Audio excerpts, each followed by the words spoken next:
All right, guys, today I found an interesting article that I wanted to go over, and it was basically talking about the overall state of the gaming industry, specifically the AAA gaming industry. And it's something that we've talked about. We talk about this all the time, man. Let's just not, we do videos every single day talking about the gaming industry because it's an industry that we are passionate about, obviously, and it's something that we want to see get better over time. And the only way to get better is to realize our faults and our issues and address them directly. Well, with that being said, we have an article here from Megan Farco something. I have no idea how to say this, from Wired, and it says 2024 was a year that the bottom fell out of the games industry. From layoffs to the return of Gamergate, video games and the people who make them and play them had a rough year. And obviously this article is going to be from a very biased point of view, something that obviously hates Gamergate, but still, the fact that they recognize it and realize that this is what happened is a great thing towards change in the future. I'm stupid, you're smart. I was wrong, you were right. You're the best, I'm the worst. You're very good looking, I'm not attractive.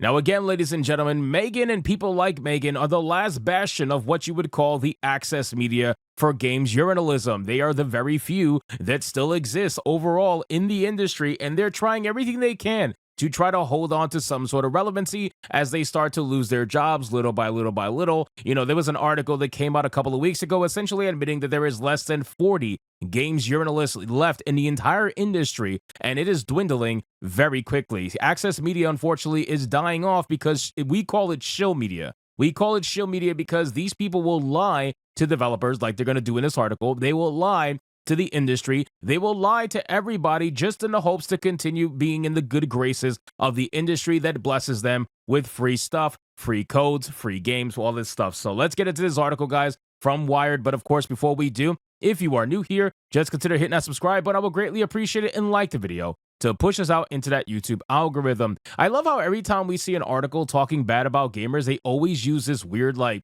stuck in the dark kind of gamer picture. It's kind of odd to me. Anyway, for people who make video games, 2024 was a year of holding on for dear life. It sure as hell was. At the annual Game Developers Conference in March, survive till 25 was this year's incantation summoned to keep morale on pace. Others resorted to full-on screams as layoffs in the industry charted record highs and developers found themselves under attack online for conspiratorial nonsense. Now again, conspiratorial nonsense, that's like what? 1 out of the fucking 20 that might happen? Not even that, bro. Let's be honest with you. All of the stuff that we've been talking about, even the stuff that they've tried to say are conspiracy theories, right? When they try to say, oh, no, the game is doing fine, studio's doing fine, gamers are lying, gamers don't know what they're talking about, none of these guys know what they're talking about, YouTubers are just grifting, blah, blah, blah. What ends up happening? A couple of months later, we end up being right most of the time, right? So at this point, it's pretty damn ridiculous for them to call it conspiratorial when we have proven that we know exactly what we're talking about. We can see patterns and we can see the writing on the wall for a lot of different projects. And sure, sometimes we are wrong. That's okay. It's okay to be wrong. But for the most part, we're not wrong. So anyway, it says survive till 2025. And I remember when they had that full-on Scream session, which was so odd. A group of professionals, or at least it's supposed to be professionals, decided to go out in the middle of the park and have a Scream session for about a minute or two of grown-ass adults just screaming because they're angry that gamers are being mean to them online. It's very weird.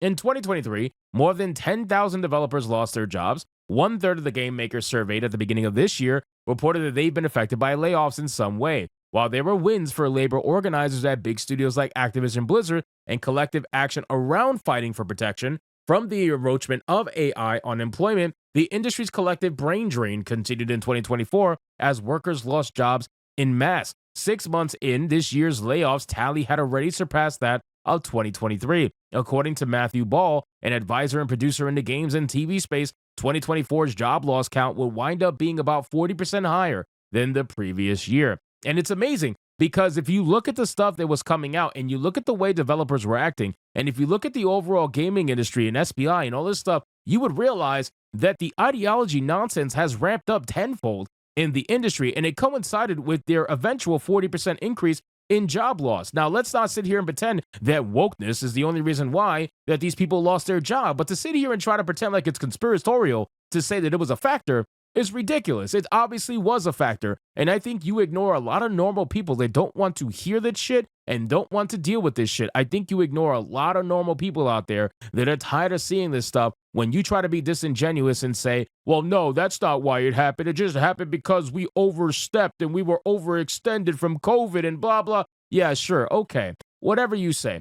The explanation is complex and wide-ranging for the same reason the layoffs are so deep and continuous and sit alongside many studio closures and even more canceled games, Ball says. Now, again, recently we just lost Suicide Squad. Obviously, in the beginning of the year or a little bit towards last year, I believe that's when we lost Volition. There's a lot of studios that have closed down recently. Firewalk Studios from Concord. We have seen some very, very high-profile closures happen in the gaming industry, and a lot of it has to do with the ideology of the actual studio. And it's not just based off identity politics. I want to be very clear for the haters that are in my comments who are like, all you talk about is wokeness. No, all you hear is about wokeness. All you want to see is about wokeness. It's so ironic that these people want to complain that that's all we talk about, but when that's all they listen to, right? We talk about all facets of what happens in the gaming industry, monetary predatory practices that the studios like to have, overall just toxic positivity environment that has nothing to do with wokeness and everything to do with people that are narcissistic as hell and don't want to sit there and admit that perhaps they did something wrong. They don't want to tell their friends that perhaps they did something wrong. They all want to pretend like everything is fine. Access Media is rubbing the back of the developers, and the developers are giving, free stuff to the Access Media. It's a circle jerk that is severely hurting the industry and allows no room for growth. It allows no room for accountability because they don't want to be held accountable. Because to be held accountable is racist. You know what I mean? To be held accountable is sexist. To be held accountable is anything other than just being held accountable. As the industry faltered, games suffered. High-profile releases like Suicide Squad, Kill the Justice League were commercial failures. While there were many reasons for this, online right-wing groups reduced it to a single mantra: go woke, go broke. By their logic, if a game does poorly and even has a whiff of diversity, be it regarding gender, sexuality, or race, that's disappointing performance. Is the fault of diversity, equity, and inclusion. You see this paragraph right here? This is the shit that gets the developers in trouble, right? Because they listen to writers like this that disingenuously represent the argument of gamers, disingenuously represent the argument of people that do not like the direction of the gaming industry for a multitude of different reasons, not even just DEI nonsense, which is very much apparent, mind you. And they try to sit there and pretend like it's not, because obviously their ideology tells them to, but let's not sit here and pretend like it's not apparent. It is very much apparent what's happening in the gaming industry right now. And it's apparent to everybody except for the people who work in the gaming industry, because they listen to idiots like this. They want to tell them fake news. They want to tell them fake nonsense and misrepresent disingenuously these arguments about what's happening, all because they want to maintain the status quo that they have been given, and they are slowly losing it. And actually, not even slowly anymore. They are losing it very quickly. Although there have been incredible games released this year: Balatro, Final Fantasy VII Rebirth, Metaphor, Astrobot, Black Myth Wukong, they just couldn't distract from the troubles facing by the people making them. They couldn't make up for the fact that the meta-narrative of video games in 2024 was bleak. Well, it's amazing that you mentioned all of these games and most of them are Eastern made. That's the reason why. That's the exact reason why. Final Fantasy VII Rebirth, Eastern made. Metaphor ReFantazio, Eastern made. Black Myth Wukong, Chinese made. Like, you guys don't realize that all these great games that couldn't distract from the troubles you faced is because you faced your troubles because of the Western industry. You faced it. The East is out here doing what they've always been doing. And sure, some of them are absolutely doing woke nonsense, and they're usually doing the more subtle, basic bitch version of it, which is type A, type B body type. But for the most part, they're doing the small things to try to raise their ESG score even slightly to get some free money. Because why not, right? They might as well. But they're not going to do the extreme stuff for the most part. And if they do, well, they experience bad things from it, right? People didn't really like Forspoken, not because it was a black character, but quite simply because the character was fucking insufferable. It was written as if it was written from a teenage girl that does TikToks every day. That's how the character seemed when I would see clips and gameplay of this character and the dialogue that was given to her. It was quite unfortunate. Perhaps she could have been represented something a little bit better, but unfortunately she was represented as insufferable and people couldn't connect with her. Ball says that the blame for all this can't be pinned to a single thing, like capitalism, mismanagement, COVID-19, or even interest rates. It also involves development costs, how studios are staffed, consumer spending habits, and game pricing. This storm is so brutal, he says, because it's all these things at once, and none have really alleviated since the layoffs began. You know what's funny?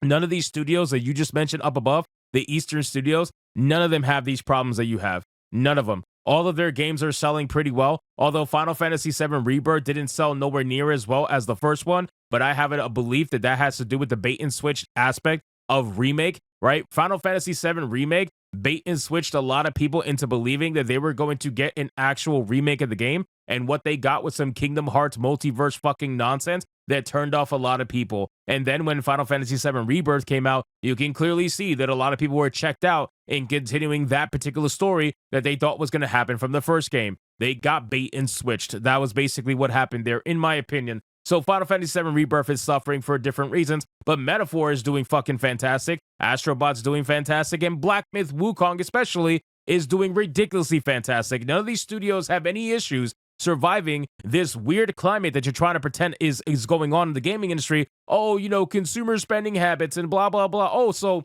none of these studios are having a problem dealing with that except for you, but nobody wants to talk about the elephant in the room as to why those may actually, you know, why that may be actually happening right now. So ultimately, I think this article is a false misrepresentation of what's going on in the gaming industry. I pretty much knew that was going to happen, considering that it was written from someone who, you know, types like this, Gamergate, all that other nonsense. But it's going to be a continued thing in 2025. So long as the journalists keep typing like this, so long as the journalists keep reporting like this, they will continue to lose their jobs, they will continue to dwindle, and YouTubers will take over their space that they've had for a decade or more now. So anyway, guys, thank you so much for watching this video. Hope you did enjoy. If you did, consider leaving me a subscribe. I would greatly appreciate it if you could like the video, comment, let me know what you thought, and I'll see you guys on the next one. Hypnotic out.